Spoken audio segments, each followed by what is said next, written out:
Hi everyone, welcome to वरदान class. आज हम लोग पढ़ने वाले हैं 10th क्लास का बायो का पहला चैप्टर जिसका नाम है लाइफ प्रोसेस।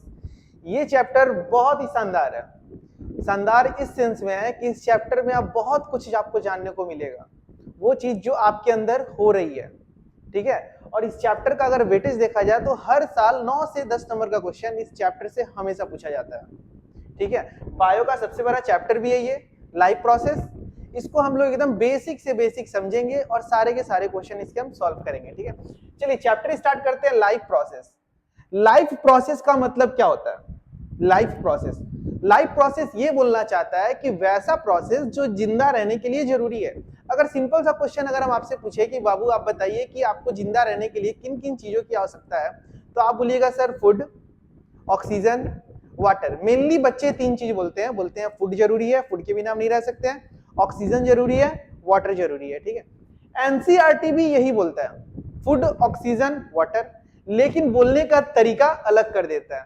वो डायरेक्ट फूड वर्ड यूज नहीं करता है, डायरेक्ट ऑक्सीजन वर्ड यूज नहीं करता है, डायरेक्ट वाटर वर्ड यूज नहीं करता है। ठीक है, चलिए हम देखेंगे कि क्या बोलना चाह रहे हैं। इस चैप्टर में टोटल हम लोग 4 टॉपिक पढ़ेंगे बाबू। सबसे पहले हम पढ़ेंगे न्यूट्रिशन के बारे में, रेस्पिरेशन के बारे में, ट्रांसपोर्टेशन के बारे में और एक्सक्रीशन के बारे में। ठीक है, चारों ये कंप्लीट करेगा हमारा लाइफ प्रोसेस।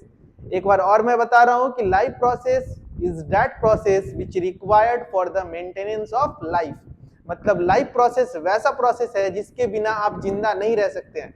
कोई भी लिविंग ऑर्गेनिजम्स हो, चाहे वो प्लांट हो, चाहे वो एनिमल्स हो, डॉग हो, कैट हो, एलिफेंट हो, रैट हो, जितने भी जीव जंतु हैं धरती पे जो जिंदा हैं, उनको भैया ये चारों स्टेप फॉलो करना पड़ेगा। मतलब न्यूट्रिशन, ट्रांसपोर्टेशन, रेस्पिरेशन और एक्सक्रीशन, ये चारों स्टेप अगर वो फॉलो करते हैं तभी वो क्या कहलाएंगे? A living organisms.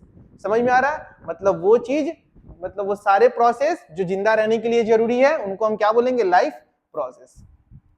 चलिए एक एग्जांपल से हम समझते हैं बाबू। मैंने आपसे पूछा कि बाबू आपको जिंदा रहने के लिए किन किन चीजों की आवश्यकता है। आपने आंसर दिया था सर फूड चाहिए, वाटर चाहिए, ऑक्सीजन चाहिए। ठीक, हम लोग फूड क्यों खाते हैं? हमारा गोल क्या है? फूड क्यों खाते हैं? पेट भरने के लिए कि एनर्जी के लिए? एनर्जी के लिए। ठीक है, हम लोग फूड क्यों खाते हैं? एनर्जी के लिए। ये जो प्रोसेस है ना, फूड से एनर्जी मिलना, ये बहुत ही कॉम्प्लेक्स प्रोसेस है। ऐसा नहीं है कि हम डायरेक्ट फूड खाएं और हम लोग को एनर्जी मिल गया। ठीक है, एक एग्जांपल से हम इस सारी चीजों को समझेंगे। एक्चुअली हुआ क्या कि सपोज करिए कि आप 2-3 घंटे पहले आप खाना खाएं, कुछ भी खाएं आप, व्हाटएवर। ठीक है, आप खाना खाएं तो आपके फूड का डाइजेशन हुआ, 3-4 घंटे के बाद फूड का डाइजेशन हुआ। आपका फूड किस चीज में कन्वर्ट हुआ बाबू डाइजेशन के बाद? ग्लूकोज में। कैसे कन्वर्ट हुआ? जब टॉपिक स्टार्ट होगा तो हम लोग इसको डिटेल में पढ़ेंगे। आप सपोज 10th क्लास में है, पहले आप पढ़े हुए हैं 7th 8th 9th में, इतना आप जानते हैं कि आप फूड खाएं तो फूड का डाइजेशन हुआ और किसमें कन्वर्ट हुआ? ग्लूकोज में। ठीक है, ये ग्लूकोज क्या होता है बाबू? ये ग्लूकोज डायरेक्ट एनर्जी नहीं बनाता है, और भी फर्दर बहुत सारे स्टेप होते हैं एनर्जी तक पहुंचने के लिए।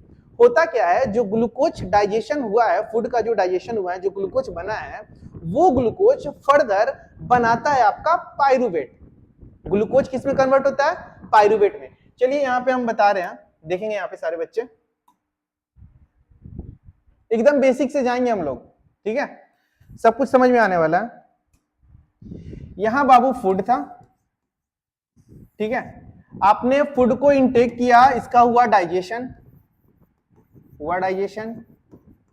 डाइजेशन होने के बाद फूड क्या बन गया? ग्लूकोज। ग्लूकोज का फॉर्मूला क्या होता है बाबू? केमिकल फॉर्मूला क्या होता है? सारे बच्चे पढ़े होंगे, C6H12O6 होता है। ये कोई दिक्कत नहीं है। अब होता क्या है, जब खाना डाइजेशन होकर ग्लूकोज बना तो ये जो ग्लूकोज है बाबू, ये फिर से कन्वर्ट होता है पायरुवेट में।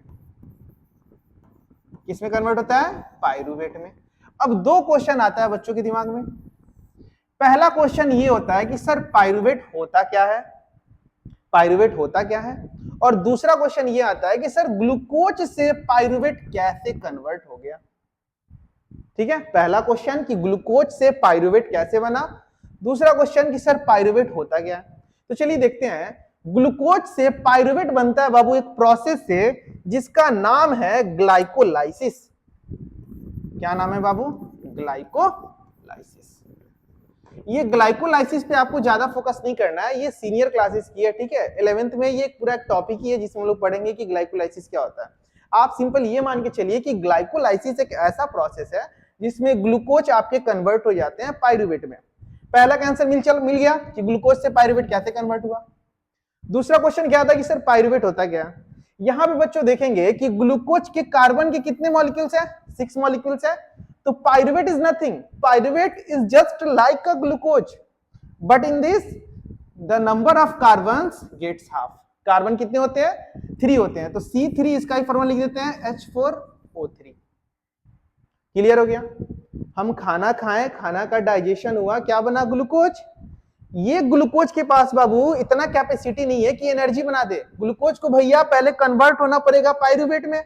कैसे कन्वर्ट होगा, तो पहला स्टेप ग्लाइकोलाइसिस की मदद से ग्लूकोज कन्वर्ट हो जाएगा पायरुवेट में। पायरुवेट होता क्या है, तो पायरुवेट कार्बन के 3 मॉलिक्यूल्स हैं, C3H4O3। क्लियर हो गया। क्या अभी भी हम लोग को एनर्जी मिल गया है, अभी कहां मिला एनर्जी, अभी तो बस फूड का डाइजेशन हुआ है, ग्लूकोज बना, ग्लूकोज से क्या बना है, पायरुवेट बना। हमारा गोल क्या है, हमको चाहिए भैया एनर्जी। हमको क्या मतलब है इन ग्लूकोज से, पायरुवेट से, हमको तो एनर्जी चाहिए ना, क्योंकि इसी एनर्जी का तो यूज करके हम क्या कराएंगे, अपने बॉडी का ग्रोथ कराएंगे, बॉडी का ग्रोथ कराएंगे, और क्या कराएंगे, अपने बॉडी को मेंटेन करेंगे। मेंटेन करेंगे ना, उसके लिए क्या चाहिए था, एनर्जी चाहिए था। एनर्जी तो मिला नहीं। अब क्या होगा बाबू, जो ऑक्सीजन हम लेते हैं एटमॉस्फेयर से, ठीक है, ऑक्सीजन लिए हम एटमॉस्फेयर से, ये ऑक्सीजन पायरुवेट के साथ कंबाइन होके बनाएगा एनर्जी। अब बना आपका एनर्जी। देख रहे हैं कितना कॉम्प्लेक्स प्रोसेस है। एनर्जी ऐसे ही नहीं बन गया कि आप खाना खाएं डायरेक्ट एनर्जी बन गया। आप फूड खाएं, फूड का पहले डाइजेशन हुआ बाबू, ग्लूकोज बना, ग्लूकोज से फिर पायरुवेट बना। कैसे बना, ग्लाइकोलाइसिस से बना। पायरुवेट क्या होता है, कार्बन के 3 मॉलिक्यूल्स होते हैं। फिर आप एटमॉस्फेयर से ऑक्सीजन लिए, एटमॉस्फेयर से कैसे ऑक्सीजन लिए, नॉस्ट्रिल से, अरे नाक से लिए आप, गया ऑक्सीजन, मिल गया पायरुवेट के साथ, क्या बन गया, एनर्जी। ठीक है, चलिए यही सेम चीज आप इमेजिन करिए, हम फूड इनटेक किए, खाना आया, डाइजेशन हुआ, यहाँ पे पेट में, स्मॉल इंटेस्टाइन में ग्लूकोज बना। फिर ग्लूकोज किस में कन्वर्ट हुआ बाबू, पायरुवेट में कन्वर्ट हुआ। किस प्रोसेस से, ग्लाइकोलाइसिस प्रोसेस से। अब हम ले रहे हैं ऑक्सीजन एटमॉस्फेयर से, ऑक्सीजन लिए, गया ऑक्सीजन, पायरुवेट के साथ कंबाइन किया, बन गया energy. Pyruvate plus oxygen gives energy, बन गया एनर्जी। अब एक बात बताइए कि एनर्जी को क्या बॉडी के एक पार्ट को ही रिक्वायरमेंट है या बॉडी के हर एक पार्ट को रिक्वायरमेंट है, हर एक पार्ट को रिक्वायरमेंट है भैया। फिंगर मूव कर रहे हैं, रिक्वायरमेंट है, बोल रहे हैं, माउथ को रिक्वायरमेंट है, हेड मूव कर रहे हैं, रिक्वायरमेंट है। हमारे बॉडी के हर एक पार्ट को एनर्जी चाहिए, तो इस एनर्जी को हमको क्या करना पड़ेगा, ट्रांसपोर्ट करना पड़ेगा ना बॉडी के हर एक पार्ट में। ये जो एनर्जी बना है इसको बॉडी के हर एक पार्ट में ट्रांसपोर्ट करना होगा। समझ में आ रहा है, बॉडी के हर एक पार्ट में, तो इसको क्या बोलते हैं हम, ट्रांसपोर्टेशन। किसका ट्रांसपोर्ट करना, एनर्जी का ट्रांसपोर्ट करना। और कौन ट्रांसपोर्ट करेगा, ब्लड कराएगा। मतलब जो एनर्जी यहां बना है, इसको अगर फिंगर तक भेजना है, यहां से यहां भेजना है, तो ये कौन भेजेगा एनर्जी को, ब्लड भेजेगा। ठीक है, अब देखिए बाबू, इतना सारा कॉम्प्लेक्स प्रोसेस होगा तो कुछ वेस्टेज मटेरियल भी निकलेंगे। नॉर्मल अगर हम लोग जूस पीने जाते हैं तो एक साइड में हमारा जूस मिलता है, टेस्टी सा जूस, तो दूसरे साइड में उसके वेस्टेज भी रहते हैं। तो इतना सारा केमिकल प्रोसेस होगा तो कुछ वेस्ट मटेरियल भी निकलेंगे। तो वेस्ट मटेरियल को हमको क्या करना होगा, बॉडी से रिमूव करना होगा रिमूव। और इस वेस्ट मटेरियल को एक नाम दे देते हैं हम लोग, नाइट्रोजीनस वेस्ट। वो कौन से वेस्ट होते हैं बाबू, नाइट्रोजीनस वेस्ट होते हैं। तो इस प्रोसेस को हम बोलते हैं एक्सक्रीशन। एक्सक्रीशन। अब देखिए इस चैप्टर में टोटल हम लोग को 4 लाइफ प्रोसेस के बारे में पढ़ना था। न्यूट्रिशन पढ़ना था, रेस्पिरेशन पढ़ना था, ट्रांसपोर्टेशन पढ़ना था और एक्सक्रीशन पढ़ना था। ठीक है, अब देखिए यहां पे हम क्या करते हैं बाबू, उन चारों लाइफ प्रोसेस को थोड़ा थोड़ा बांट देते हैं। फूड को खाएं, खाना से क्या बना, ग्लूकोज बना, तो ये आपका पहला लाइफ प्रोसेस, मतलब न्यूट्रिशन। न्यूट्रिशन के अंदर हम लोग बस खाना खाएंगे और खाना को पचा के ग्लूकोज बनाएंगे। ठीक है, दूसरा लाइफ प्रोसेस रेस्पिरेशन। तो रेस्पिरेशन आपका स्टार्ट होता है, ग्लूकोज कन्वर्ट होंगे पायरुवेट में और पायरुवेट मिलेंगे ऑक्सीजन से और एनर्जी बनाएंगे। ये आपका second life process, respiration. Third life process क्या था? ट्रांसपोर्टेशन। देखिए यहाँ पे थर्ड लाइफ प्रोसेस ट्रांसपोर्टेशन, किसका ट्रांसपोर्ट करना? एनर्जी का ट्रांसपोर्ट करना। चौथा लाइफ प्रोसेस क्या था बाबू? एक्सक्रीशन। एक्सक्रीशन मतलब रिमूव करना, एक्सक्रीट करना। तो क्या रिमूव करना? नाइट्रोजिनस वेस्ट को रिमूव करना बॉडी से। ठीक है, तो देखिए यहाँ पे हम क्या किए बाबू, लाइफ प्रोसेस में जो भी 4 टॉपिक हम लोग को पढ़ना था वो चारों टॉपिक को हम लोग थोड़ा थोड़ा देख लिए हैं। यहाँ पे आपका ये कंप्लीट नहीं हुआ है, यहाँ पे बस आपको एक ओवरव्यू मिला है कि भैया आप न्यूट्रिशन के अंदर क्या पढ़ेंगे, आप खाना खाएंगे, खाना का डाइजेशन होगा, ग्लूकोज बनेगा। रेस्पिरेशन के अंदर क्या पढ़ेंगे भैया? ग्लूकोज कन्वर्ट होंगे पायरुवेट में, और पायरुवेट किसके साथ ज्वाइन करेगा? ऑक्सीजन के साथ, और क्या बनाएगा? एनर्जी। तीसरा लाइफ प्रोसेस ट्रांसपोर्टेशन। ट्रांसपोर्टेशन में क्या पढ़ेंगे?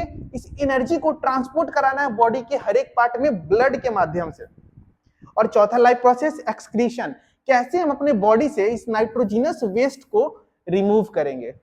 पूरा चैप्टर इन्हीं प्यारे से चीजों में चलेगा, और ये हो कहां रहा है? हमारे बॉडी के अंदर। इसीलिए कहीं ना कहीं ये बहुत ही इंटरेस्टिंग है। आप उन्हीं चीजों को पढ़ रहे हैं जो आपके शरीर में हो रही है। ठीक है, तो इसको आप बेसिक नॉलेज समझिए या फिर एक शानदार सा चैप्टर समझिए बायो का। ठीक है, ये बताने का क्या मतलब था बाबू कि जब टॉपिक स्टार्ट होगा न्यूट्रिशन, तो आपके दिमाग में क्या आएगा कि फूड का कन्वर्जन होगा ग्लूकोज में या फिर एनर्जी का ट्रांसपोर्टेशन होगा, ये आएगा ना। न्यूट्रिशन के अंदर बस खाना खाएंगे, खाना को पचाएंगे, ग्लूकोज बनाएंगे, भैया न्यूट्रिशन यहीं पे खत्म। फिर दूसरे पे मूव करेंगे रेस्पिरेशन में, जिसमें आपका एनर्जी मिलेगा। फिर तीसरे में जाएंगे ट्रांसपोर्टेशन में, जिसमें एनर्जी का ट्रांसपोर्ट होगा। और फिर चौथे में जाएंगे एक्सक्रीशन में, जिसमें नाइट्रोजिनस वेस्ट रिमूव होंगे। ठीक है, चलिए एक वर्ड आता है मेटाबॉलिज्म। ठीक है, कौन सा वर्ड आता है? मेटाबॉलिज्म। यहां पे आप देख रहे होंगे कि हमारे बॉडी के अंदर कितने सारे केमिकल रिएक्शन हो रहे हैं। पहला केमिकल रिएक्शन, फूड ग्लूकोज में कन्वर्ट हो रहा है। फिर भैया ग्लूकोज पायरुवेट में बन रहा है, पायरुवेट ऑक्सीजन के साथ जुट के एनर्जी बना दे रहा है। ये सारे केमिकल रिएक्शन हो रहे हैं ना हमारे बॉडी के अंदर। तो इसको हम लोग क्या करते हैं, एक वर्ड से डिफाइन करते हैं, जिस वर्ड को हम बोलते हैं मेटाबॉलिज्म। मेटाबॉलिज्म कहने का क्या मतलब है? Sum total of all chemical reaction occurring in our body. मतलब वो सारा केमिकल रिएक्शन जो हमारे बॉडी के अंदर हो रहा है उसको हम बोलते हैं मेटाबॉलिज्म। चलिए भैया आगे बढ़ते हैं। अब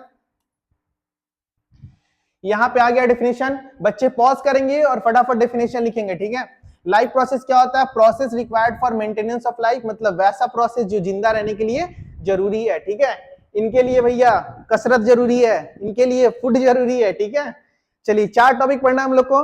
न्यूट्रिशन पढ़ना है, रेस्पिरेशन पढ़ना है, ट्रांसपोर्टेशन पढ़ना है और एक्सक्रीशन पढ़ना है। ठीक है, एक बार और रिपीट कर रहे हैं। न्यूट्रिशन में हम फूड को इंटेक करेंगे, उसका डाइजेशन करके ग्लूकोज बनाएंगे।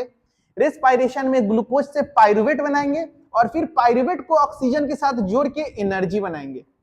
ट्रांसपोर्टेशन में इसी एनर्जी का ट्रांसपोर्ट करेंगे, और ट्रांसपोर्ट कौन करा रहा था भैया? ब्लड। ठीक है, और लास्ट है आपका एक्सक्रीशन। इसमें क्या करेंगे? जो भी नाइट्रोजिनस वेस्ट है उसको रिमूव करेंगे। चलिए यहाँ पे डेफिनेशन लिखा हुआ है। Nutrition mode of Uptake of nutrients, respiration process that release energy. देखिए रेस्पिरेशन में एनर्जी रिलीज हो रहा है ना, बताया था ना। रेस्पिरेशन में पायरुवेट ऑक्सीजन के साथ जुट के एनर्जी बना रहा था। ट्रांसपोर्टेशन में एनर्जी का ट्रांसपोर्ट हो रहा था, कौन कर रहा था? ब्लड कर रहा था। एक्सक्रीशन में कौन से वेस्ट निकल रहे थे? नाइट्रोजिनस वेस्ट निकल रहे थे। ठीक है,